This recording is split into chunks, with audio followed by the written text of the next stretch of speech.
Orang-orang Surabaya yang hebat, apa kabar? Tepuk tangan buat Bapak Ibu Gembala kita yang paling gaul se-Surabaya.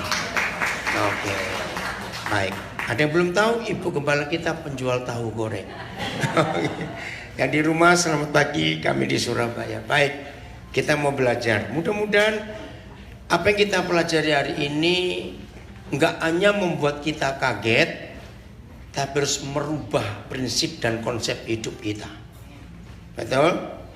Nah, saya mau beritahu contoh ini dulu. Apa bedanya seorang karyawan, seorang partner kerja, dan seorang anak pemilik perusahaan itu kalau mereka mau berangkat kerja? Sama? Enggak. Ngerti enggak? Oke, pelan-pelan.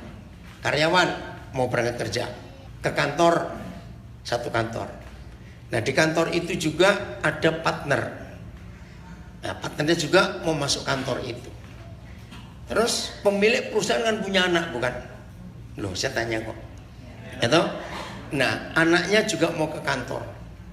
Perbedaannya apa? Sikap hati, sikap pikiran, persiapan apa saja? Ayo mikir. Semangat yang mana? Yang mana? Anak bos semangat. Kenapa semangat? Ayo, penting, ini penting, saudara. Ayo, apa? Anak bos semangat. Ya, kenapa semangat? Jangan mikir dong. Apa? Dilayani. Ya apa sih? Ulangi lagi, saya nggak ngerti jadi. Dilayani membantu apa? Maksudnya gimana? Coba. Anak, anak bos dilayani. Nah, itu konsep yang salah. Anak bos itu selalu mikir, kapan aku bisa gantiin papaku? Kok dilayani terus gak gede-gede lanci? Lo betul tidak, Sor? Oke, kalau karyawan gimana? Kapan gajian? Betul. Ya males. Ya pokoknya masuklah. Ayo apa lagi, cepet mikir. Apa? Cepet pulang ya. Kapan jadi bos? Nah, itu ngimpi sih. Oke. Ayo satu lagi, kalau karyawan bagaimana? Naik jabatan. Betul. Oke, pokoknya ngerti ya. Kalau partner, loyalitas, apalagi integritas. Yang gampang-gampang dulu lah. Jangan yang tas dulu gitu. Yang gampang-gampang dulu coba. Kalau partner, perkembangan bisnis apa? Percaya, ikut mikir. Nah, sekarang jujur ya. Jujur, yang di rumah juga. Saudara di posisi yang mana?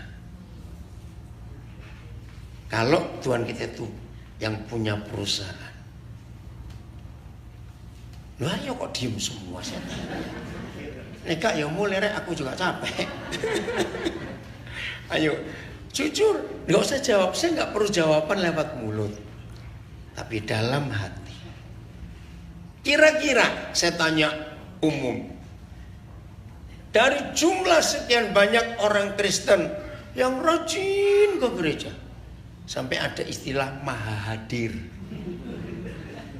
Persatuan doa sana teko, sana muncul, pendeta sana datang ada. Jangan amen terus, itu nggak bener masalah ya, amen terus Jangan maha hadir. Kalau cuma rajin datang,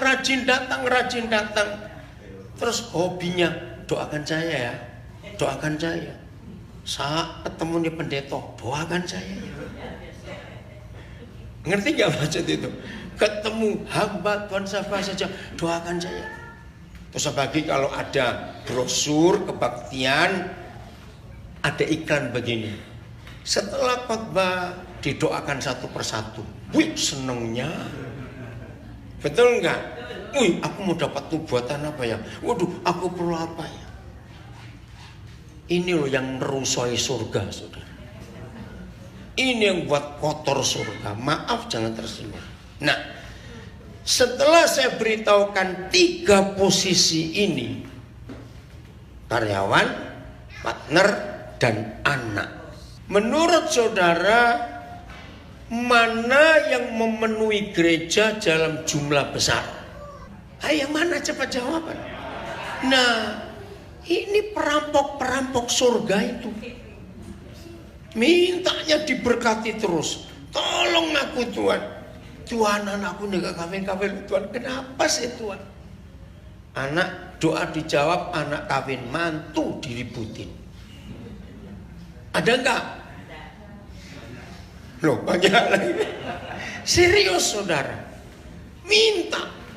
Nah, karena kita nggak tahu posisi kita yang mana. Terlalu banyak karyawannya Tuhan di gereja. Telat gaji, ngomel. Terus ungkit-ungkit, ngundat-ngundat. Tanya yang lain. Aku ini paling rajin loh Tuhan. Aku ini paling rajin. Kenapa kamu nggak diberkati seperti yang itu? Saudara, posisikan diri kita dengan benar di hadapan Tuhan. Amin. Posisikan diri kita dengan benar di hadapan Tuhan. Ini konsep penting. Kalau kita tidak mau merubah konsep ini, maka sampai kapanpun kekristenan kita hanya isinya minta. Tuhan tolong, Tuhan berkati, minta ini Tuhan. Ini yang membuat Tuhan gak pernah selesai dalam pekerjaannya. Betul tidak? Selalu sibuk urusan dengan diri sendiri terus.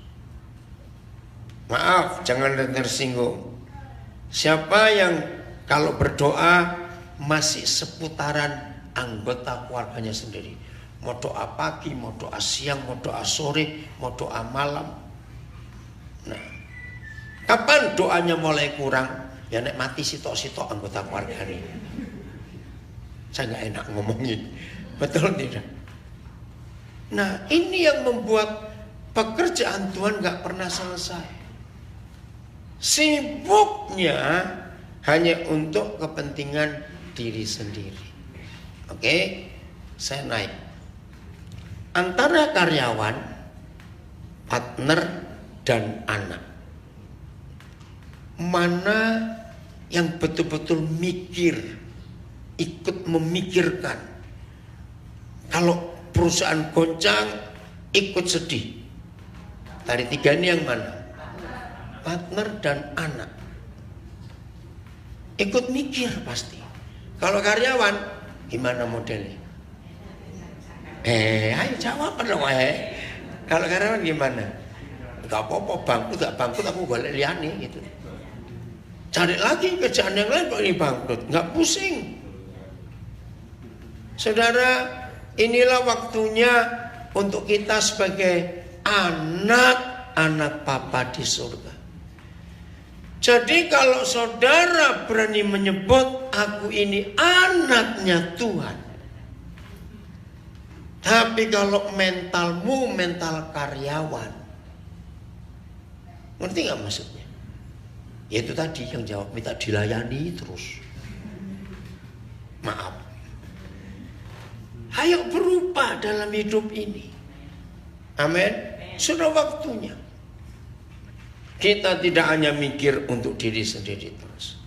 Nah, semua ini terjadi karena kita tidak tahu posisi yang sesungguhnya yang Tuhan ingin atas hidup kita itu apa.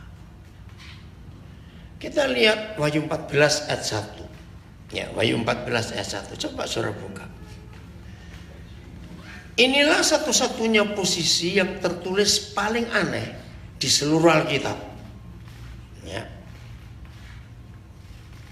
Dan aku melihat sesungguhnya anak domba berdiri di Bukit Sion dan bersama-sama dengan dia. Ya, ada sekian banyak. Saya nggak usah baca jumlahnya. Aku melihat anak domba berada berdiri di Bukit Sion dan bersama-sama dengan dia. Kalau saudara tidak, maaf kalimat apa yang saya pakai ini. Kalau Roh Kudus tidak menyadarkan kita, maka kita nggak ngerti arti ayat ini. Ya cuma baca begitu saja. Tapi begini yang saya mau jelaskan. Ratusan ayat di Alkitab itu ditulis Mereka berdiri di hadapan. Para tua-tua berdiri di depan takhta itu. Itu ratusan. Nah, pertanyaannya, apa bedanya berdiri di hadapan dan berdiri bersama-sama? Coba beda atau sama? Lu jawab. Ya bedanya gimana? Ini rahasia luar biasa. Iya, posisinya gimana? Apa bedanya berdiri di hadapan dan berdiri bersama-sama? Beda loh. Mana yang lebih tinggi posisinya? Bersama-sama. Karena ini cuma ditulis sekali di Alkitab, maka itu banyak kita nggak menyadari bahwa kerinduan Tuhan Yesus, anak domba itu kan Tuhan Yesus, kita dengan dia itu selevel, berdirinya bersama-sama. Saya tanya lagi, apa bedanya sikapnya hati karyawan terhadap bos dan sikap hati partner dengan pemilik perusahaan itu? Beda tidak sikap hatinya? Bedanya di mana? Merasa ikut memiliki. Yang mana? Partner. Kalau karyawan nggak mau tahu, pokoknya gajiku rutin. Begitu banyak orang Kristen nggak mau tahu tentang pekerjaan bapaknya di surga.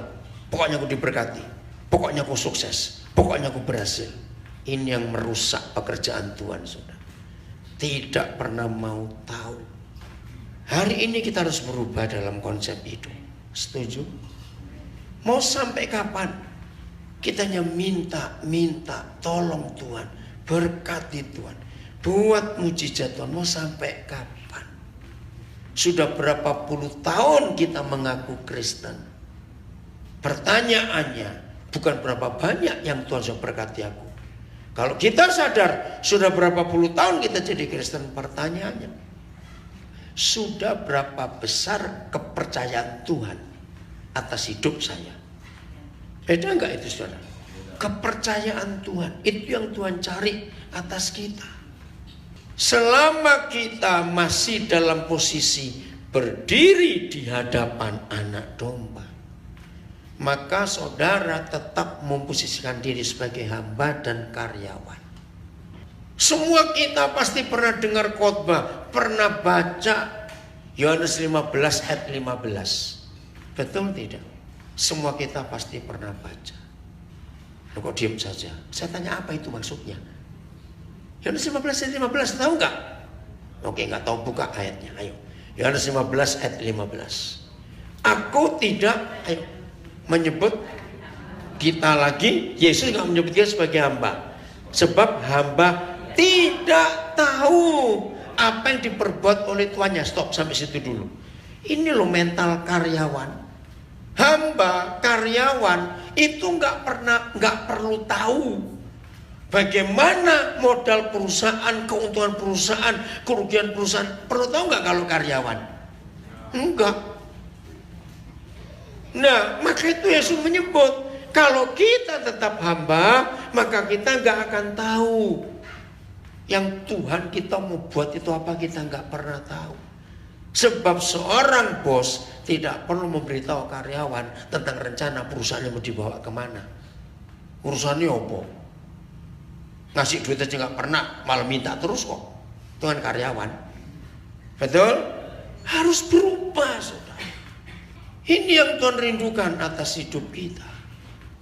Salah satu perbedaan mental anak dan mental partner dengan mental karyawan. Salah satu perbedaannya. Nanti saudara cari sendiri perbedaan yang lain. Dari dua kelompok ini, lihat jari saya. Yang kedua gabung anak dan partner. Yang ketiga ini karyawan. Dari dua kelompok ini, mana yang selalu mikirkan perusahaan itu harus untung? Yang mana? Anak dan partner. Kalau perusahaan goncang, mereka ikut bingung. Kalau karyawan, nggak peduli, pokoknya dapat gaji. Saya harap dengan firman ini, konsep ini, masing-masing kita mulai hari ini sadar dan berubah.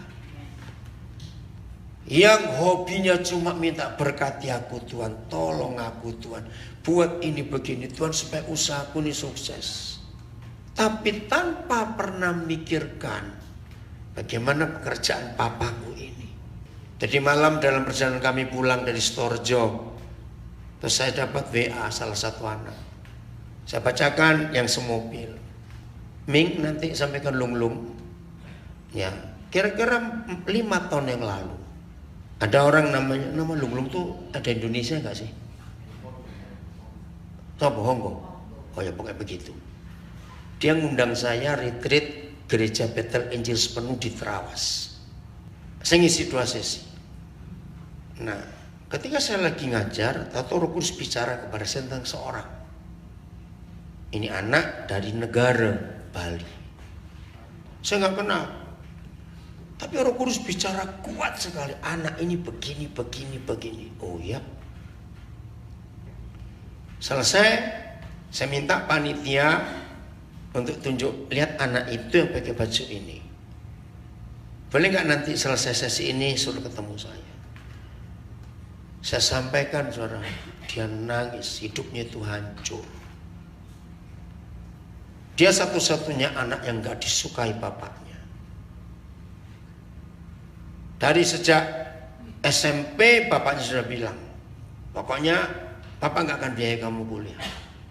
Nah yang Roh Kudus tunjukkan, dia harus kamu kuliahkan. Oke. Saudara, selesai itu dia kaget. Karena dia tahu saya nggak kenal dia. Dan dia pun yakin gak ada orang memberitahu saya tentang keadaannya. Karena rombongan dia dari Bali cuma sedikit. Dan dia tahu gak ada yang tahu. Ringkas cerita saudara, dia pulang, dia cerita ke ibunya. Suatu hari, gak lama setelah itu ibunya telepon saya. Sambil menangis ibunya cerita bagaimana suami saya gak suka anak ini. Wih, sampai saya kaget. Terus ibunya tanya, betul Bapak akan muliakan dia? Iya. Mahal Pak biayanya. Saya bilang itu bukan uang saya. Tuhan yang nyuruh, saya harus taat. Nah tadi malam SMWA. Dia bilang, saya nggak tahu hidup saya jadi apa kalau saya nggak ketemu Papa. Karena kemarin pagi dia sidang skripsi dan dinyatakan lulus dengan nilai terbaik. Nah kalau saya hitung ini anak yang saya luluskan ke 490 sekian. Karena saya tahu posisi saya siapa dan di mana. Kalau partner, kalau anak, itu perlu minta-minta terus gak berkatnya? Loh perlu gak? Jawab perlu tidak? Enggak. Terus? Bukan sama tahu, otomatis akan dapat bagian juga. Ini yang luar biasa. Tanggal 3 Mei kemarin saya ke Pontianak untuk berkati pernikahan. Ini luar biasa. Satu hari saudara, waktu saya makan di restoran Gajah Mada di Jalan Gajah Mada Pontianak. Kalau ada orang Pontianak tahu restoran itu di lantai 2. Lantai bawahnya itu parkir. Ya, ada eskalator. Pas saya mau turun, orang ini naik. Saya nggak kenal. Terus Roh Kudus bicara, tunggu dia di atas. Jadi saya nggak jadi turun. Itu saya sapa dia, selamat malam. Saya pendeta Daniel, dia kaget. Tuhan cuma ngomong begini. Daniel, dia tuh bencinya kepadaku luar biasa. Oh ya? Terus saya ajak ngomong, saya bilang, kenapa sih kamu itu marah kepada Tuhan seperti itu? Ketika saya tanya begitu, dia balik seperti marah. Itu saya lihat wajahnya itu. Tapi dia kaget. Nah, terus Tuhan bilang, peluk dia dan wakili aku untuk kamu minta maaf atas namaku. Saudara, saya punya pengalaman beberapa kali. Ternyata di dunia ini nggak sedikit orang-orang yang benci Tuhan dan menuduh Tuhan. Saya ketemu berapa kali. Saya pernah ketemu orang seperti di Jerman, di Kanada, di Australia, di beberapa tempat di Indonesia. Orang yang menuduh Tuhan jahat. Orang menuduh Tuhan tidak adil. Nah, tolong kalau saudara sempat, mudah-mudahan masih ada. Ada buku, ini sudah di-Indonesiakan, judulnya The Shack. Ya, SHCAK. Tahun 2005 atau 2006 saya baca buku itu di Amerika. Saya nangis baca buku itu. Saya pengen diterjemahkan bahasa Indonesia. Akhirnya saya minta Andi Offset Jogja untuk menerjemahkan. Dan aneh, cetakan pertama yang beli justru banyak yang bukan Kristen. Yang Kristen nggak beli. Karena ada webnya. Dan itu buku bagus sekali. Nah, Maret tahun 2018 yang lalu sudah difilmkan. Judulnya sama The Shack.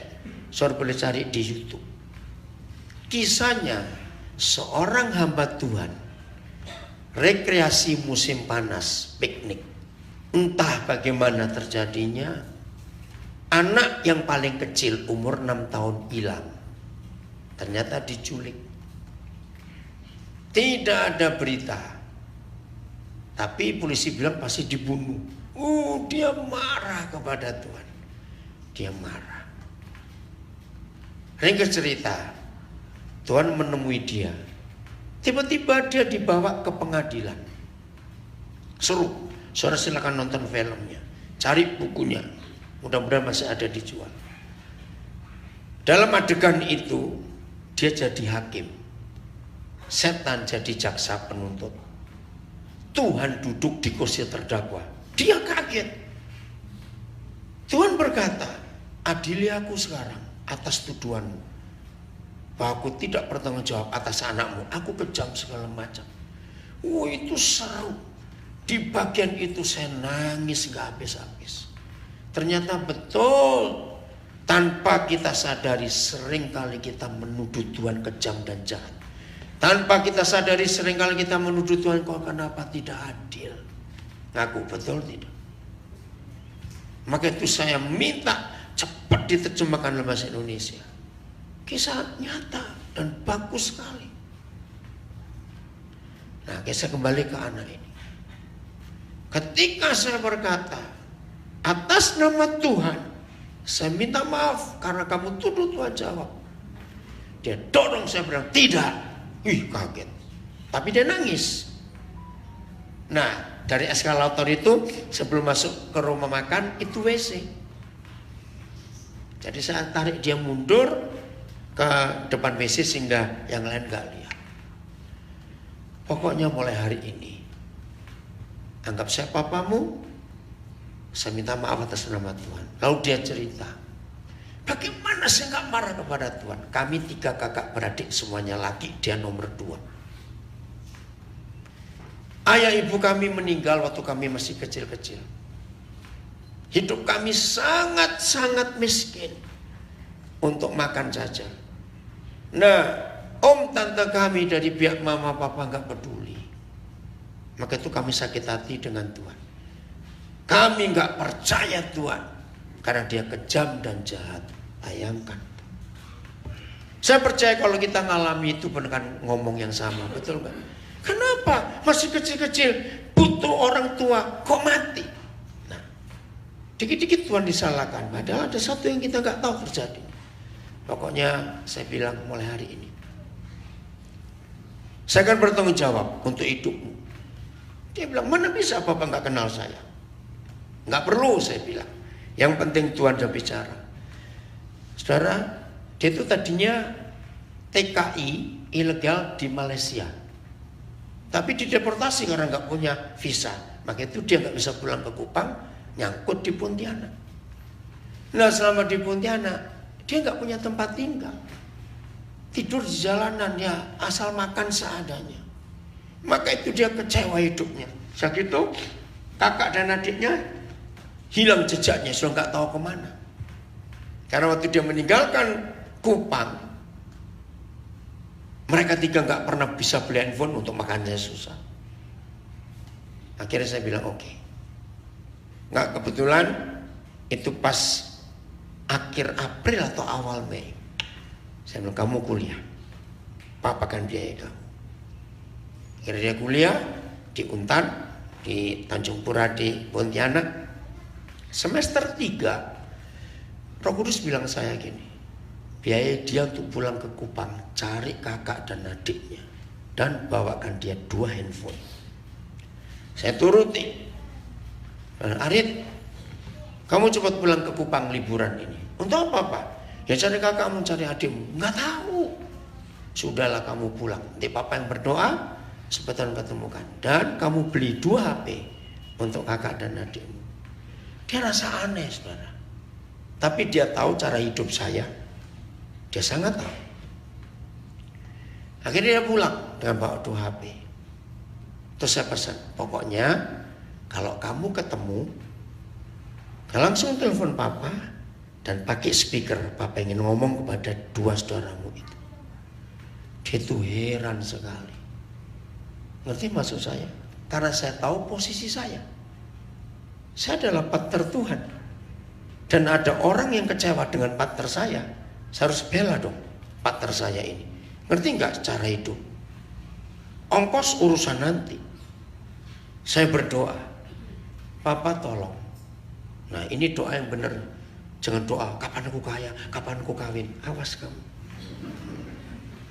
Doa selalu mikir bagaimana untuk orang lain dan untuk pekerjaan Tuhan. Nggak sampai seminggu dia sampai heran, kok bisa cepat ketemu. Wih, luar biasa cerita mereka ketemu setelah sekian lama terpisah. Seperti janji saya, akhirnya dia telepon saya pakai speaker. Saya ngomong pada mereka 2. Atas nama Tuhan, Papa minta ampun kepada kalian.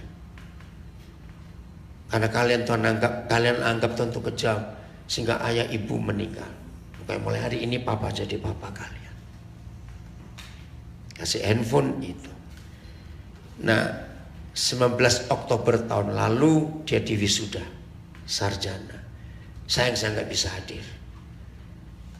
Tapi orang Pontianak tahu bagaimana keadaan anak ini. Ngerti ya maksudnya? Nah akhirnya dia ketemu calonnya. Saya melamar karena nggak ada orang tua. Dapat orang Dayak. Urus semuanya. Dan tanggal 3 kemarin dia menikah. Saya berkati pernikahannya. Saya biayai semua pernikahannya. Ngerti nggak? Saya nggak tahu saudara mikir apa kalau saya cerita seperti ini. Hari ini jadi hari berbahagia lagi buat saya. Tadi pagi-pagi saya sudah ke Bon Ami Bakery untuk pesan roti tart. Saya dapat anak hari ini pas ulang tahun 20 tahun. Tanggal 7 April yang lalu dia itu WA saya. Nah Steve tertawain. Nah dia ini apa ya, jual apa istilah obat apa itu? Produk kesehatan. Nah dia mau nawari saya. Nah dia nggak tahu dapat nomor saya dari mana, saya nggak tahu juga. Terus selamat malam Pak. Saya langsung jawab nih, tolong saudara dapat WA. Ingat yang tadi Papa marah sama kamu. Kalau ada orang telepon nomor nggak dikenal, jangan nggak diterima. Awas, itu jahat sekali. Salah sambung aja saya terima. Nah ini WA masuk. Nah WA masuk, saya tanya pada Papa di surga, ini siapa? Roh Kudus jelaskan. Oh iya. Akhirnya saya tembak langsung. Gimana Steve istilahmu tadi malam nawari itu sama? Yang mau mangsa di mangsa. Tadi malam ketemu. Dan tadi malam pertama kali saya ketemu anak ini. Nah Steve cerita, oh kamu mau mangsa Oden, akhirnya kamu dimangsa balik. Istilah bagus itu Steve. Nah Akhirnya dia kaget, kok saya bisa tahu. Sejak kecil papa mamanya cerai. Dia hidup dengan neneknya. Neneknya pun pas-pasan hidupnya. Neneknya pun rasa berat biayai cucu ini. Begitu saya tahu semuanya, saya bilang, saya telepon neneknya, ibu, stop biaya anak ini. Mulai hari ini tanggung jawab saya. Sampai selesai kuliah nanti. Nah, karena saya sibuk dari April belum ke Surabaya baru hari ini. Dan pas saya kemarin tiba di Surabaya, jadi saya tunggu sampai jam 12 saya nggak tidur. Begitu sampai jam 12 kami satu kamar berempat berdoa untuk dia. Dia nangis, saudara. Seumur hidup dia belum pernah ngerayakan ulang tahun. Siang ini saya akan rayakan. Saya sudah beli tartnya tadi. Saya cari yang paling mahal tart itu. Ngerti? Kapan hidup saudara bisa berarti buat orang lain? Orang-orang kaya yang saksi begini, saudara puji Tuhan, ini orang kaya. Anak-anak kami bertiga selalu dapat beasiswa. Nah, saya ini kalau ada orang kaya saksi begitu, tak enteni buntute. Saya tunggu ekornya kemana. Kalau ekornya tidak berkata begini, karena Tuhan memberkati kami, seharusnya kami membayar uang kuliah anak-anak ini, tapi Tuhan berkati, maka saya akan cari anak-anak miskin yang saya akan biayai kuliahnya. Nah, itu baru benar. Nek puji Tuhan kok kurang ajar kon, gitu aja. Sudah kaya dapat gratis, medit lagi. Bertobat. Setuju? Yang kaya-kaya pura-pura budek, awas kamu. Serius. Ingat loh saudara, Tuhan lebih suka kumpul orang berdosa daripada kumpul orang kaya pelit.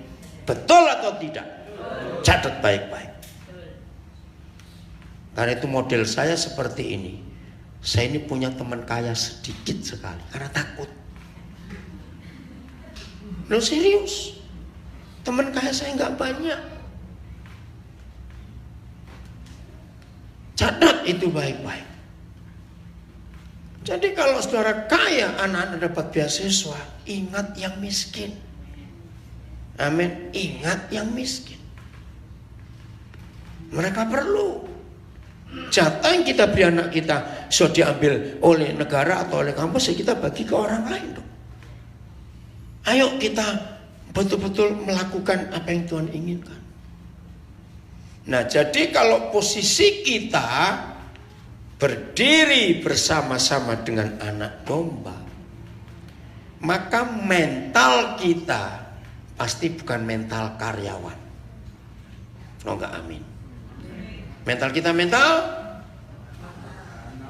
anak dan partner, teman sekerja Tuhan.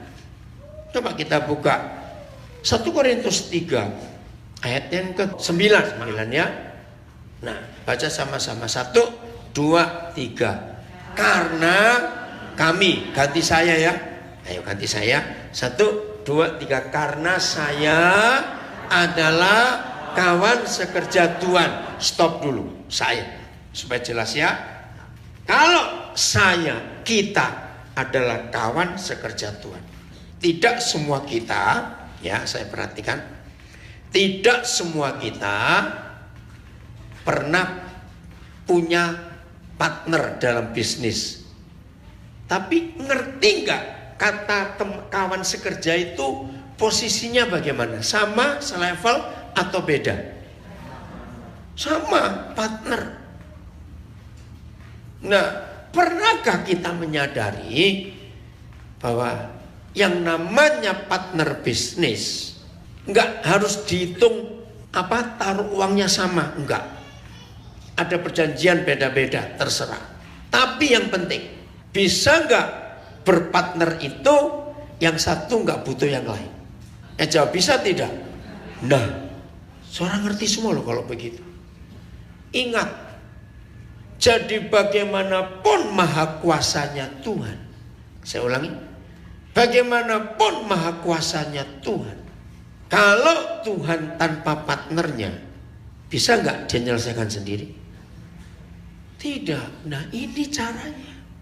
Maka itu mulai hari ini saudara, Saya katakan lagi, mulai hari ini selalu sadar akan posisi kita. Kalau begitu, Tuhan tanpa kita, dia bisa buat sesuatu tidak? Saya jawab, Tuhan bisa buat sesuatu tidak? Tidak. Maka itu dia nunggu kita. Ini luar biasa. Nah, saya harap dari sedikit kesaksian tadi, karena saya cuma 3 orang, 2 orang saya ngomong, itu sudah cukup mewakili saudara mengerti berapa banyak yang seharusnya orang-orang itu Tuhan bisa pulihkan. Mungkin waktu Tuhan cari salah satu partnernya di antara kita untuk buat sesuatu ke orang itu, saudara menolak, bisa nggak? Contoh tadi tentang anak yang ulang tahun hari ini. Buat saya yang saya nggak kenal di WA, yang ngapain diurusin? Tapi saya kebiasaan saya tanya, Papa kenapa ini? Nah, bayangkan kalau anak ini, kalau saya nggak taat. Arit tadi juga begitu. Saya bisa cuek, saya sudah makan kok. Ya kamu naik beli sendiri. Tapi pas saya mau turun, Roh Kudus nyuruh saya perhatikan orang itu. Maka itu tiap kali ada kejahatan-kejahatan di dunia, ternyata penyebabnya bukan setan, tapi partnernya Tuhan Yesus, egois. Saya nggak tahu tadi Ibu Gembala kenapa kok minta fotonya Steve. Suruh saksi lagi begitu. Oke, padahal saya nggak mikir Steve, ya, yang belum tahu kan saksi. Steve ini buta bukan karena sejak lahir. Buta 5 tahun yang lalu kecelakaan ditabrak orang. Semalam saya belajar hal baru lagi dari dia. Jadi Bu Gembala, puji Tuhan kalau Bu Gembala minta ini pengalaman, saya sampai kaget. Banyak hal saya belajar dari dia, banyak hal. Pak Elia, Pak Pendeta Elia ada di sini. Kemarin saya telepon, ya, di mana tempatnya PD Agape? Nah, pakai speaker ya kok bisa dengar Steve ya? Padahal kami duduk. Nah, Pak Elia cuma nyebut di depan Widya Kartika. Loh, saya tuh gak ingat, saudara. Sore-sore pas mau berangkat, anak saya kawin ini tanya di mana? Tato Steve yang nyeletuk di depan kampus Widya Kartika. Loh, saya kaget. Andre juga kaget. Kok masih ingat? Nah, terus Steve cerita, Tuhan itu memang sejak saya buta memberi saya kelebihan dalam ingatan. Wah, luar biasa. Nah, yang kaget buat saya tadi malam itu hal baru yang saya dapat. Kemudian saya baru ketemu jawabannya. Kenapa saya itu nggak pernah merasa aneh, merasa risih, merasa marah-marah? Karena saya ingat yang terakhir ya, di Manyar, Ibu Gembala cerita ada seorang yang buta sejak lahir. Begitu diajak jalan-jalan ke mall, dengar suara ribut, dia nggak mau turun. Dia marah. Ditanya kenapa? Malu. Lah kan aneh. Bagaimana dia bisa malu? Dari kecil dia nggak lihat apa-apa. Kalau Steve rasa malu wajar karena dia pernah lihat. Betul tidak, Sir? Begini kalimatnya. Steve nanti ngomong sendiri ya, sama Koden sampaikan. Gini Koden cara Tuhan ngajar saya. Begitu saya mulai mikir tentang sesuatu, saya itu ingin bayangkan kayak apa. Tiba-tiba Roh Kudus suruh saya itu melukis. Terus saya tanya, yaitu, terus saya bisa senyum sendiri. Oh, seperti itu keadaannya. Kan keren. Ngerti gak maksud saudara? Buat kita yang melek sulit ngerti itu. Tapi tadi malam saya dapat sesuatu yang luar biasa. Terus dia ngomong. Nah, kalau ada orang yang komentar, loh salah, ya biarin itu lukisan saya sendiri kok.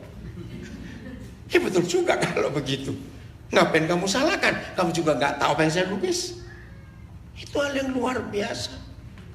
Koran Kompas 2 minggu lalu, ternyata di Indonesia ada klub orang-orang buta yang sejak dewasa, bukan sejak lahir. Nah, itu lebih sulit. Nah, Steve ini luar biasa. Maka itu ayo mulai hari ini saudara, kita jangan egois hanya untuk mikir diri sendiri. Betul? Steve bisa malas-malasan, dia bisa nyalakan Tuhan. Kenapa tuh nggak jaga aku? Nah, tapi ini yang saya mau ceritakan. Maafkan saya lagi ya, maafkan. Steve, nanti kamu mungkin boleh ngomong ini. Papa mamanya itu pendeta.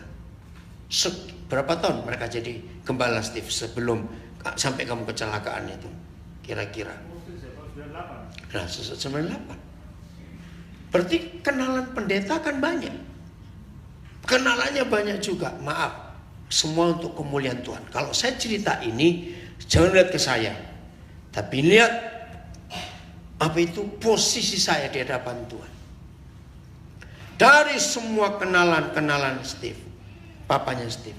Bahkan Steve tadi pagi masih ngomong, teman-teman papa yang pendeta begitu banyak, nggak pernah minta saya satu kali pun untuk memberi kesaksian di gereja mereka. Bahkan teman-teman pendeta yang hebat-hebat, orang-orang hebat-hebat, nggak pernah satu pun ada yang telepon untuk ini atau untuk itu. Kenapa Tuhan suruh saya? Karena Tuhan tahu saya nggak egois, saya nggak pelit. Jadi waktu saya dengar Steve kecelakaan, kalau kenal oke. Saya nggak kenal kok. Ada berita, ada anak muda dari Manado kecelakaan tiba-tiba buta sekarang di Singapura. Jujur ya, kalau saudara mental karyawan, gimana sikapnya kira-kira? Apa? Cuek, betul. Apalagi nggak kenal kok, ngapain ngurusin? Nah, karena Tuhan tahu saya memposisikan diri saya sedemikian rupa, Tuhan bicara kepada saya, kamu cari orang itu. Begini begitu kata Tuhan jelas. Selesai dari rumah sakit, kamu ajak dia keliling. Maaf ya Pak Max Ponto kalau dengar ini jangan tersinggung. Dan kalau saya ngajak dia, itu semua biaya saya yang keluar. Uang tiket, uang apa. Termasuk berapa kali keluar negeri. Kemarin waktu selesai pernikahan anak saya di Pontianak, saya cerita tentang Steve. Malam ada pertemuan hamba Tuhan. Sebagian besar mereka minta, Koden bawa Steve ke Pontianak supaya kami diberkati. Dan saya sampaikan ke Steve. Bayangkan, saya nggak kenal, tapi Tuhan tahu posisi saya. Dan Tuhan minta saya sebagai partnernya, tolong dia. Saya terbang ke Singapura, hanya modal alamat rumah sakit dan nama. Kaget orang tuanya, nggak kenal. Dan ternyata sampai hari ini nggak ada satupun orang lain yang pernah perhatiin dia, kecuali Tuhan suruh saya. Maaf Steve kalau pada ngomong ini, bayangkan kalau saya nggak taat. Jadi apa, hidup sudah buta, nggak bisa apa-apa lagi. Maka itu begini konsepnya. Jadilah manusia yang bisa berguna buat manusia yang lain. Sangat jahat kalau saudara punya apa-apa tapi hanya berguna buat dirimu sendiri dan keluargamu saja. Bertobat saudara. Lihat kalimat terakhir, kalimat berikut. Masih ayat 9 1 Korintus ya. Karena saya adalah siapa? Kawan sekerja Tuhan, titik koma. Kamu adalah ladang Tuhan dan bangunan Tuhan. Nah, siapa kamu di sini? Jangan saya lagi, lah bolak-balik lah. Nah ini, sampai hari ini masih banyak gereja yang salah mengerti kata kamu di kalimat kedua 1 Korintus 3:9. Kamunya bukan kita lagi. Kita ada di kata kami. Karena kami adalah kawan sekerja. Maaf, saudara tidak salah menjawab kamu adalah kita. Yang salah adalah kami para pendeta yang ngajar salah. Terbukti kalau saudara jawab kamu adalah kita lagi, bahwa pendeta-pendeta saudara salah ngajar dalam nama Yesus. Kamu di kalimat kedua adalah orang-orang di luar kita. Oh enggak, amin. 2 hari saya nginap di Hotel Aston di Lampung. Panitianya heran. 2 hari 2 jiwa Tuhan selamatkan. Malam pertama namanya Rudi Gumilang. Hari kedua namanya Elka. Saya cerita kepada panitia, saya cerita kepada hamba Tuhan. Mencari jiwa itu nggak susah. Kenapa begitu gampang? Posisikan diri kita. Jangan jadi karyawan terus, jangan jadi hamba terus. Ayo berubah. Karena kita adalah kawan sekerja Tuhan. Mereka yang di luar kita adalah ladangnya.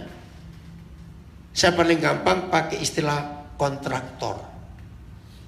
Jadi papa kita punya properti, punya tanah banyak.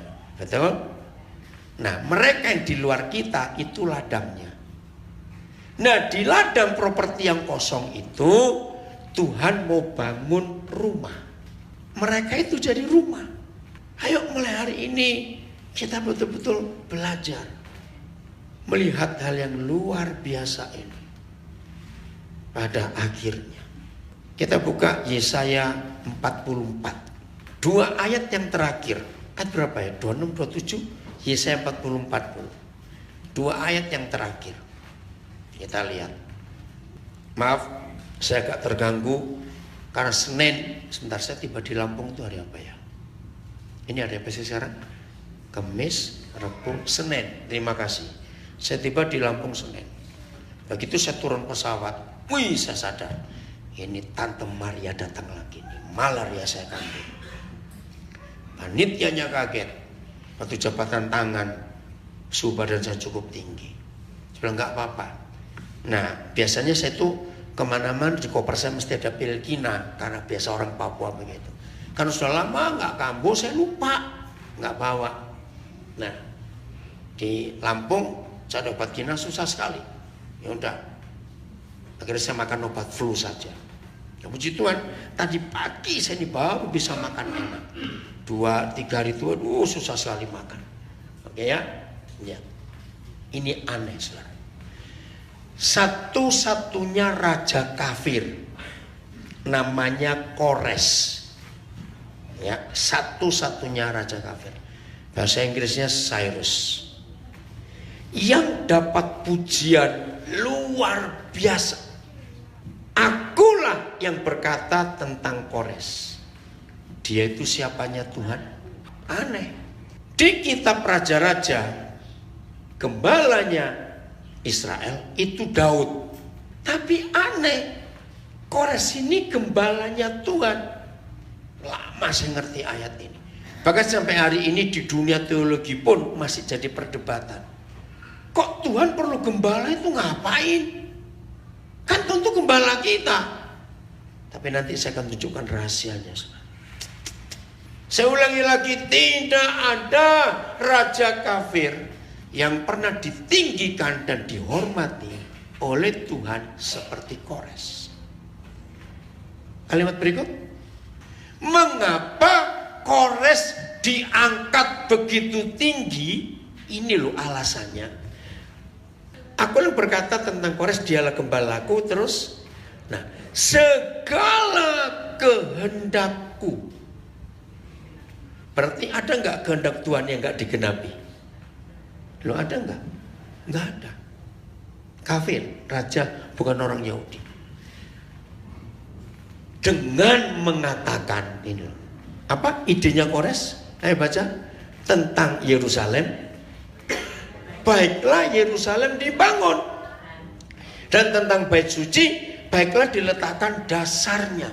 Masih ingat ya zaman perjanjian lama? Ngomong secara sedikit. Yerusalem dihancurkan enggak? Oleh Nebukadnezar. Yang berapa kali itu oleh raja-raja lain hancur. Termasuk bait suci hancur. Nah, sekian puluh tahun tidak ada satupun orang yang punya inisiatif untuk bangun kembali bait suci. Itu enggak ada. Tiba-tiba muncul Kores. Satu-satunya orang yang bukan dari Yahudi yang punya ide untuk membangun Yerusalem. Tuhan kaget. Nah, kalau saudara baca sebelum kitab Esra dan Nehemia, ya, baca bagian terakhir. Kores inilah yang memberi surat perintah kepada Esra untuk pulang kembali ke Yerusalem, bangun bait sucinya, lalu dibantu oleh Nehemia untuk bangun temboknya. Nah, begini maksud Tuhan. Dengar baik-baik ya, ini penting sekali. Dalam perjanjian baru, siapa rumah Tuhan? Ayo masuk lupa, siapa rumah Tuhan? Nah, jawabnya salah. Bukan kita, manusia. Betul? Tidak tahukah kamu bahwa tubuhmu rumah Tuhan bait suci? Nah, manusia kan bukan cuma kita. Yang di luar manusia bukan. Awas kamu bilang kacang hijau. Awas kamu. Yang di luar manusia bukan. Nah, tapi belum jadi rumah Tuhan. Sebab masih berantakan hidupnya. Betul? Nah, itulah properti yang kosong, yang harus dibangun jadi rumah Tuhan. Saya dapat rahasia ini tahun 74 waktu saya di Manado, saudara. Saya kaget. Tuhan bilang kepada saya, Daniel, pulang dari Manado, pelayananmu adalah membangun rumahku. Saya tanya, rumah yang mana? Manusia. Maka itu sejak tahun 74 sampai selama saya hidup, saudara, saya akan tetap mencari properti-properti yang milik Tuhan. Dan saya harus bangun rumah Tuhan, Yerusalem, bait suci. Baiklah diletakkan dasarnya. Jadi menginjil itu bukan cuma mengkristenan orang, tidak, tapi merubah hidup orang. Tahun lalu ya. Nah, tiba-tiba suatu hari dia WA saya. Waktu itu saya ada di Washington DC. Nah, WA bilang, "Shalom Pak, selamat malam," karena di Indonesia malam. Nah, nggak ada nama lagi, gitu aja. Terus saya doa, saya tanya, nah, Koyo dan Ibu Gembala waktu itu Joe yang satu mobil dengan Koden. Jadi waktu Andre WA, saya bacakan, Joe ini loh, ada orang WA. Terus kenapa? Nggak tahu namanya siapa. Terus Tuhan suruh Koden nelpon dia karena anak ini nggak punya papa, nggak kenal. Dia kaget. Nah, kok coba kamu cerita dikit aja. Ya. Gak apa-apa, nggak usah malu. Makasih. Sebelumnya untuk awal kenalnya Papi juga nggak dirancangkan juga sih. Karena awalnya saya dapat nomornya Papi di grup WhatsApp, tapi saya udah kenal Papi lewat khotbah, lewat buku-buku juga. Bukan kenal, tahu. Udah tahu. Nah gitulah. Terus awal chat sama Papi itu rencananya hanya ingin invite Papi di grup WhatsApp-nya Andre, karena di situ grupnya itu grup komunitas pelayan Tuhan di Manado. Terus ditelepon sama Papi, lah nomor saya dapat dari mana? Oh iya Pak, saya dapat nomor Bapak dari grup WhatsApp. Terus sudah pas antara Papi lagi di jalan mungkin, terus di Papi langsung WA lagi gitu, langsung bicara sama Andre.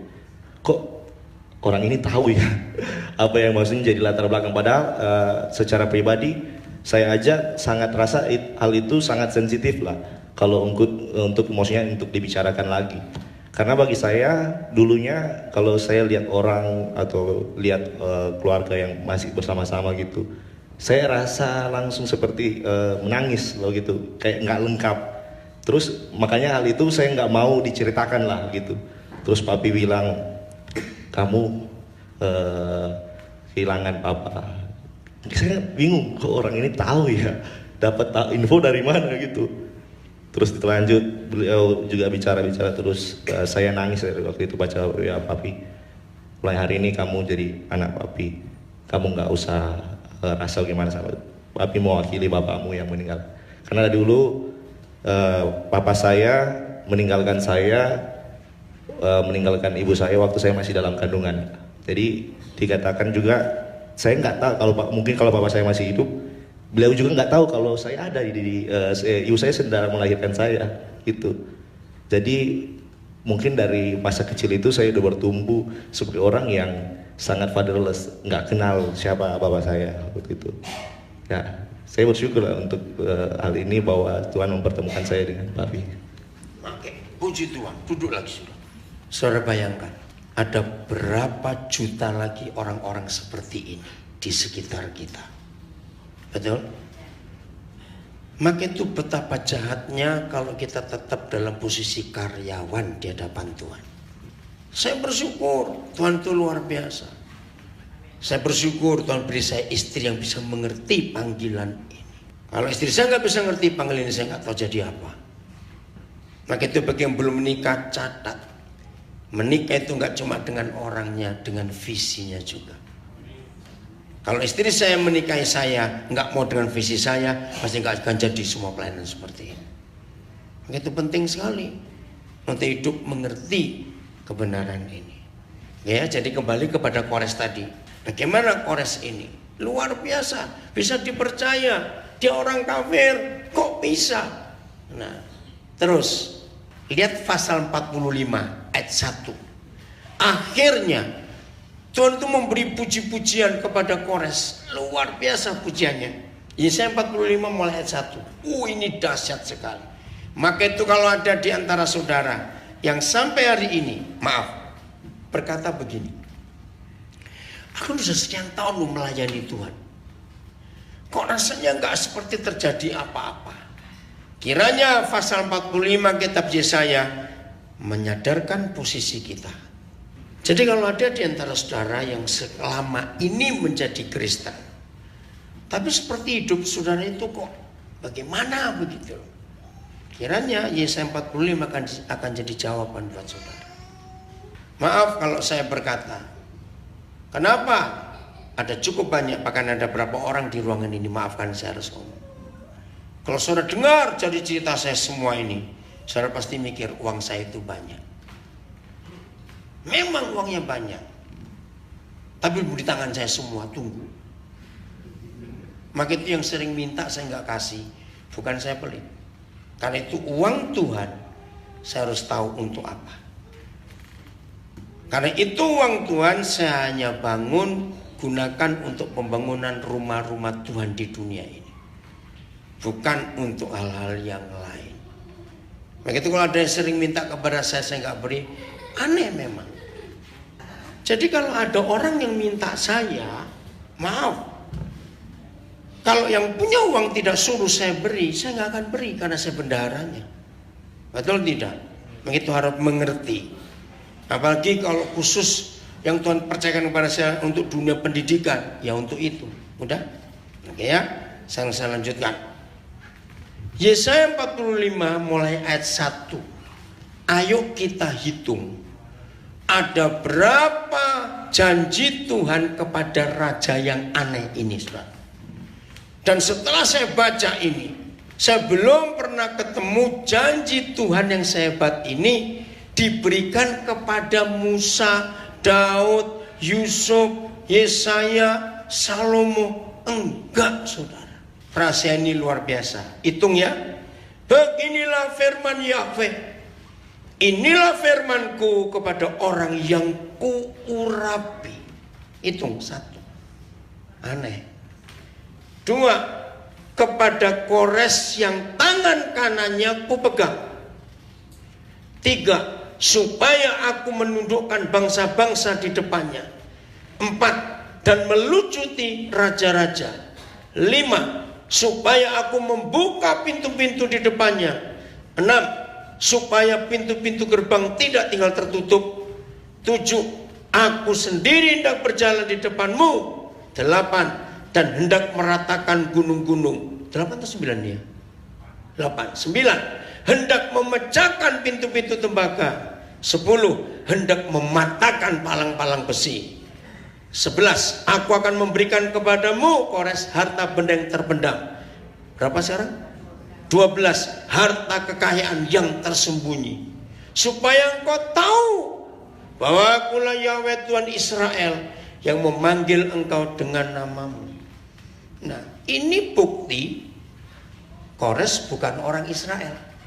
Supaya engkau tahu bahwa akulah Yahweh Tuhan Israel yang memanggil engkau. Betul enggak?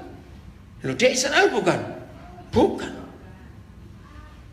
Bayangkan, di seluruh Alkitab tidak ada yang pernah terima janji sebanyak Kores, dan baru dia.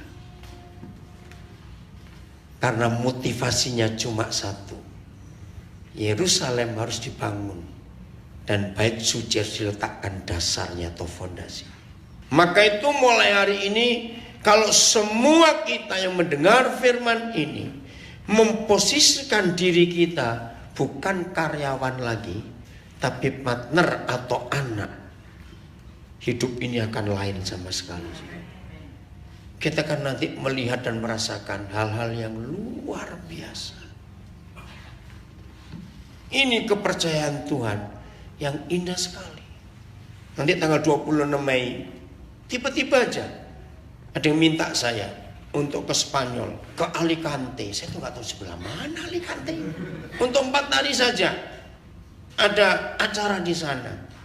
Sampai tadi saya duduk, saya masih tanya berapa nasi Alicante itu di mana? Saya tahu di peta ada, tapi saya nggak pernah ke sana. Sampai saya tanya airport apa? Maaf, saya cuma cerita betapa hebat kepercayaan Tuhan ini. Dan saya tahu masih banyak lagi yang lain. Terus tadi ada yang WhatsApp saya bilang, ada kode pesawat yang sedang promo itu Qatar. Saya ini bilang, aduh saya ini males ini pesawat Arab ini. Transitnya lama segala macam. Cobalah cari pesawat apa yang lain. Artinya saya cuma cerita, jangan mikir macam-macam. Kenapa Bu? Lagi viral. Apanya lagi viral? Pesawat Arab. Oh gitu ya. Nggak tahu lah. Masing-masing punya selera beda-beda. Oke ya. Jadi Tuhan mau kita jadi apanya? Teman sekerjanya atau jadi anaknya? Maka itu Kores bisa dapat janji sehebat itu. Percaya janji itu milik kita juga? Asal motivasi kita benar. Nah yang lebih hebat lagi, kalau posisi kita sebagai partner dan sebagai anak, malu atau tidak kalau sudah jadi partner, terus minta terus sama partnernya, tolong dong, ini dong, apa dong? Malu nggak? Ya malu kalau nggak kerja, mintain duit terus, enak saja. Nah ayo kita tahu posisi kita yang sedemikian rupa. Begitu pula kalau kita sudah berdiri di hadapan anak domba, kok diam saja? Lu salah kok di hadapan amin. Nah lupa ini gimana? Saya ini sengaja pelesetkan tadi kok amin. Harusnya kita bagaimana? Berdiri bersama-sama, bukan di hadapan lagi. Maka posisi setan, kita buka Roma 16 ayat 20. Nah kalau sudah sehebat ini posisi kita, mau takut apalagi dengan masalah? Amin. Masalah tidak boleh mengalahkan kita. Kita harus menang. Semoga Tuhan sumber damai sejahtera. Kapan? Segera akan menghancurkan iblis. Di mana? Di bawah kakimu. Catat. Cuma ada satu di antara dua tempat iblis. Kalau nggak di kaki kita, dia di kepalamu. Loh betul tidak? Karena kan cuma satu di antara dua. Kalau kita nggak nginjak dia, ya dia nginjak kita. Itu goblokmu gitu aja. Maaf. Sudah diberitahu posisi iblis itu di bawah kaki kita. Amin. Nah, posisi iblis ada di bawah kaki kita kalau kita tahu posisi kita ada di mananya Yesus. Kalau posisi kita masih di bawahnya Tuhan Yesus, yaitu karyawan tadi, jangan coba-coba nginjak iblis, dicatek kon gitu aja. Itu bahasa Surabayanya. Nah, disambar kamu nanti oleh iblis itu. Tapi kalau kita yakin posisi kita ada bersama-sama dengan Tuhan Yesus, kedahsyatan yang akan terjadi. Amin. Maka itu kita akan periksa diri kita sampai di mana kita ini hari-hari ini dalam perjuangan, peperangan kita menghadapi apa saja, posisi kita akan sangat menentukan kita itu bagaimana. Mau berubah? Ya rugi sendiri kalau nggak mau berubah. Tuhan angkat kita tinggi-tinggi. Kembali ke Yohanes 15 ayat 15, tadi belum selesai, kita baca ini ayat terakhir, Yohanes 15 ayat yang ke-15. Aku tidak menyebut kamu lagi hamba, sebab hamba tidak tahu apa yang diperbuat tuannya. Nah ini posisi karyawan. Karyawan gak perlu tahu pemilik perusahaan mau ngapain, gak urusannya. Betul tidak? Terus, tetapi aku menyebut kamu sahabat. Nah naik, kita jadi partner.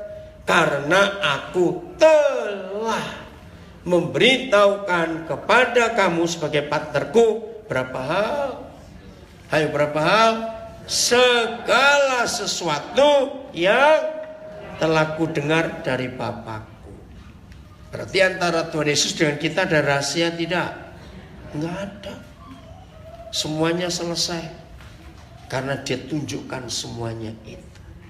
Dan ini luar biasa. Karena saudara orang Surabaya, saya harus cerita tentang orang Surabaya. Bagi yang belum tahu. Siapa pernah dengar nama Pak Prawiro Maruto di Surabaya? Itu tokoh gereja hebat. Dia seorang pribadi yang legenda. Saudara harus tahu latar belakangnya. Saya nggak tahu tahun berapa. Kira-kira tahun 50-an akhir 60-an awal. Pak Prawiro ini karyawan PT NV, dulu NV, perusahaan Belanda Jawa Indah di daerah Perak, saya lupa Perak Barat, Perak Timur. Nama Tionghoanya Be Kian Ping, Pak Prawiro ini. Saya tahu betul sejarahnya. Saudara, sebagai karyawan, ternyata dia itu bisa dipercaya dari nol. Ya kalau sekarang office boy begitu. Tapi dipercaya, naik. Pernah satu kali anak-anak pemilik perusahaan ini ribut. Kenapa? Nah, ini urusan mereka, saya nggak tahu. Sampai suatu saat mantan karyawan ini diangkat jadi sahabat dan diberitahukan semua cash flow, semua seluk-beluk perusahaan, semua kaget. Sampai pada satu titik, mau nggak mau ada estafet kepemilikan dan kepemimpinan. Nah itu rahasia lagi mereka, saya nggak tahu itu. Akhirnya pemilik perusahaan ini menikahkan mantan karyawan dengan anak gadisnya. Itulah Tante Ineke, ya, yang sering buat pelayanan Pondok Gembala di Bon Cafe. Hamba Tuhan yang hebat. Nah kalau saya jadi mantu, tetap karyawan? Enggak. Pemilik sudah. Sampai Pak Prawiro meninggal. Sekarang anak pertamanya Herman Prawiro meneruskan perusahaan itu. Punya sekolah, punya properti, punya jadi developer luar biasa. Nah posisi seperti ini yang Tuhan ingin terjadi atas hidup kita semua. Kamen dia wis sakarepmu wis ah. Mulai ae diajak ngomongin menengah ya tuh. Apa? Betul? Posisi seperti Pak Prawiro ini yang Tuhan ingin terjadi atas kita semuanya. Bahwa perusahaan papa kita punya banyak proyek. Dan dia cari teman sekerja. Mana yang bisa dipercaya? Maka itu yang mata duitan. Gak dipercaya gak? Delok aneh. Ngerti? Apa-apa duit gak dipercaya. Ayo kita berubah mulai hari ini. Masih banyak pekerjaan Bapak kita yang belum selesai di muka bumi. Amin. Betul ya? Mau berubah ya? Yang terakhir, supaya kita makin kuat untuk menghadapi semua tantangan yang ada. Nah, menjadi partner itu tugasnya berat atau ringan? berat. Harus mikir, ikut mikul beban bersama-sama. Tapi nggak usah takut. Maka itu kalau saya sebut ayat ini yang terakhir, maaf ya, terlalu banyak pendeta dan gereja menyalahgunakan arti ayat ini. Filipi 4:13 pasti hafal. Tapi seringkali kita salah gunakan. Coba lihat. Baca sama-sama. 1, 2. Ayo no, kon baca. 1, 2, 3. Segala perkara. Stop dulu, stop. Perkara itu kata lainnya apa? Ayo, apa? Masalah, apalagi? Problem, apa? Situasi, kondisi, apalagi? Ayo, masalah, apalagi? Problem, situasi, kondisi, apalagi? Beban, apalagi? Apa? Pergumulan. Pokoknya semua yang gak enak. Beban, oke ya? Nah ini loh saudara. Jangan menggunakan Filipi 4 ayat 13 hanya untuk masalah diri sendiri. Saya ulangi. Firman ini tidak diucapkan untuk masalah kita. Maka itu tidak sedikit saya mendengar pendeta menggunakan ayat untuk bersaksi. Saudara gak tahu betapa beratnya beban hidup saya. Terus pakai ayat ini. Salah. Ini bukan beban hidup, goblok. Ini bebannya Tuhan yang diberikan kepada kita sebagai partnernya. Oh enggak, amin. Betul? Coba kalau saudara dengar tadi apa yang saya saksikan, itu baru sedikit bagian kecil, belum yang besarnya. Ayo, kira-kira kalau saudara dengar tadi yang sedikit aja begitu, saudara mikir saya ini beban itu berat atau ringan? Ayo, berat atau ringan? Berat. Tapi saya gunakan ayat ini, ya, saya gunakan ayat ini bukan untuk beban saya. Apalagi kalau Filipi 4:13 saya gabungkan dengan Matius 11 ayat 28-29. Masih ingat? Loh, masih ingat gak? Matius 11, 28-29. Marilah kepadaku. Nah pasti ingat toh. Nah itu kan enak ayatnya. Marilah kepadaku, semua yang letih lesu dan beban berat, aku akan beri kelegaan padamu. Haleluya, terima kasih. Saksi di mana-mana. Entah nonose. Tunggu, sebab ayat 29 ngomong begini. Pikulaku yang kupasang. Terus, dan belajarlah kepada ini. Ini loh, maka itu kalau baca jangan ngejar setoran. Karena banyak pendeta ngajar gini, saudara, kalau saudara tiap pagi bisa baca 5 atau 10 pasal tiap pagi, percayalah mujizat itu terjadi. Dan ini ngawur. Akhirnya jadi jimat. Nah satu kali bangunnya kesiangan, nggak sempat baca. Puji Tuhan 10 pasal Tuhan. Ada nggak yang begitu diajarnya? Ini ngawur. Baca 100 pasal sehari, kalau cuma baca sekedar jimat supaya kaya, supaya beruntung, nggak akan punya arti firman itu. Matius 11:28 jelas Tuhan ngambil apa kita? Loh, ayat 28 Tuhan ngambil apa kita? Beban. Tapi ayat 29 Tuhan beri pikulan lain lagi. Kan harusnya mikir, lah apa tadi mbok jupuk pikulan sing mbok ganti liyane. Loh, betul tidak? Kan sama saja, tapi beda. Maksud Tuhan Yesus pasal 11:28 itu beban hidup kita sendiri. Beban mertua, beban macam-macam, bukan beban-beban gitu. Oke? Nah itu Tuhan akan angkat supaya pundak kita bisa mikul bebannya Tuhan Yesus. Gak amin lagi. Amin. Telat. Susah sekali aja ngomong. Jadi setelah beban pribadi lenyap, Tuhan kasih beban baru. Sungguh saudara, beban yang saya pikul berat. Tapi bukan beban saya. Secara pribadi, secara keluarga, puji Tuhan, saya istri saya nggak ikut. Tapi kalau saya lihat istri saya, sungguh hampir nggak ada masalah dan beban yang memberati hidup kami, itu nggak ada. Hampir 100% semua beban yang kami pikul itu karena pikulannya Tuhan Yesus. Karena Tuhan Yesus tahu pundak saya sudah kosong dari beban-beban pribadi, masalah-masalah pribadi, maka dia kasih bebannya dia. Pikul aku yang kupasang. Ayat 30 berkata, karena bebanku itu ringan, pokok itu enak. Loh kok bisa beban itu ringan? Ya karena bareng Tuhan Yesus mikulnya. Betul tidak? Bareng Tuhan Yesus. Jadi mulai hari ini ngerti ya? Oke, kembali Filipi 4:13. Baca sama-sama. Nah, mulai sekarang pasti sudah akan ngerti kalau baca Filipi 4:13. 1, 2, 3.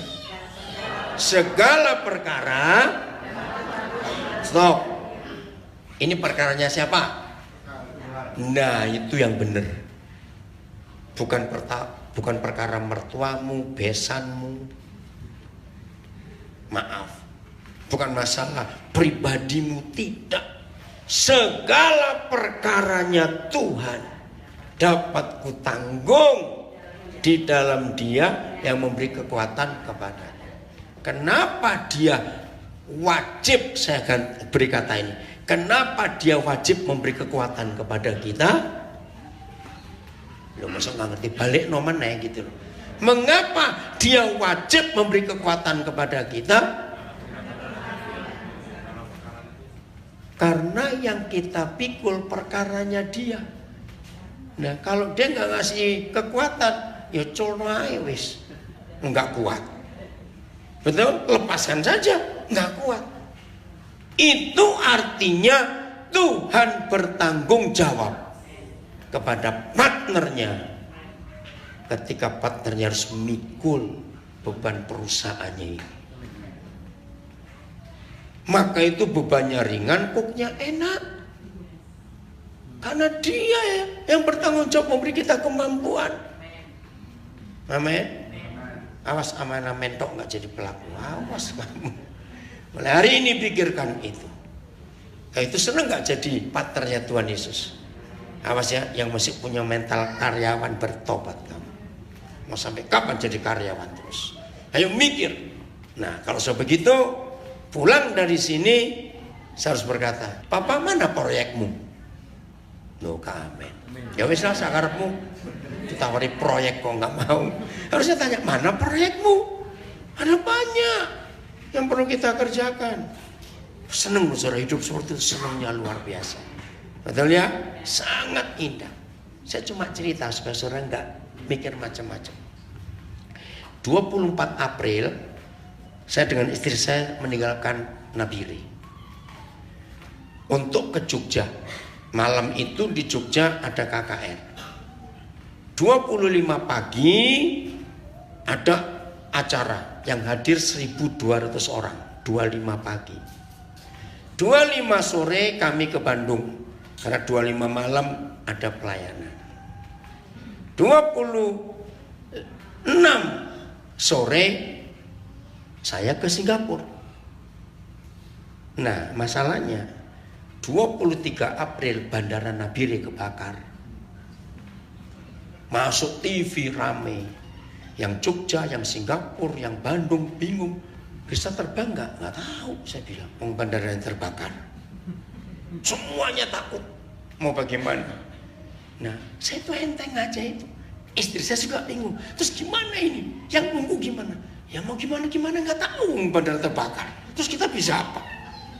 Nah di situ loh, orang punya duit pun nggak bisa keluar dari Nabire, nggak ada pesawatnya, mau pakai kemana lagi? Wah itu seru bener. Nah 2-3 malam saya masih sharing di depan guru-guru. Mereka juga panik gimana? Sudah tenang saja. Ada yang ngurus kok.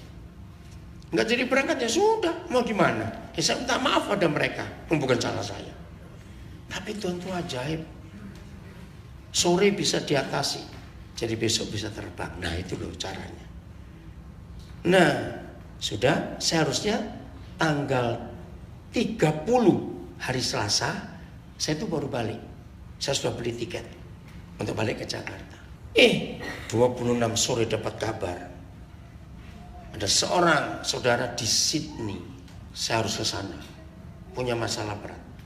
Oktober yang lalu dia divonis serangan jantung.